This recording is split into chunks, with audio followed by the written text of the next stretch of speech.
హైడ్రోల్ solar water pump ఇది. Solar ప్యానల్ని water pump connect చేశాను. ఇది room solar panel 50 watt solar capacity.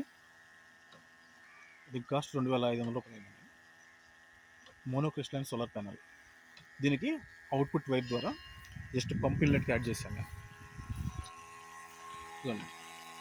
ఇది organic waste decomposer. అంటే మనకి ఆవు పేడలో, ఆవు మూత్రంలో ఉండే మైక్రో ఆర్గానిజమ్స్ మొత్తం దీనిలో ఉంటాయి. పూర్తిగా ఇది ప్రకృతి సజ్జానికి సంబంధించినది. ఆర్గానిక్ ఫార్మింగ్కి, న్యాచురల్ ఫార్మింగ్కి సంబంధించినది. సో నేను ఏ పెస్టిసైడ్స్, ఏ ఫెర్టిలైజర్స్ వాడకుండా కంప్లీట్గా ఈ లిక్విడ్ తయారు చేసుకుని వాడుతున్నాను నేను. దీనికి 100 లీటర్స్ కెపాసిటీ ఉన్న తొట్లో ఈ బాటిల్ ఉన్న ఓడబ్ల్యూసీ లిక్విడ్ యాడ్ చేసి దానికి 1 కేజీ బెల్లం యాడ్ చేసి స్టిర్ చేశానండి. తిప్పాను, నేను క్లాక్ వైజ్గా తిప్పాను.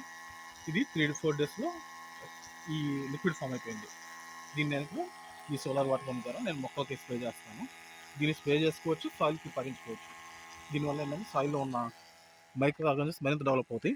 తద్వారా మొక్కలకి యూరియా, డిఏపితో పని లేదు, ఇంకా ఇదే సరిపోతుంది. సాయిల్లో ఉన్న న్యూట్రియంట్స్ని డైరెక్ట్గా మొక్కలు వేలుకి అందిస్తాయి. నేను ఇట్లా స్ప్రే చేస్తున్నాను. దీనివల్ల పెట్స్ కూడా అంత త్వరగా అటాక్ కావు.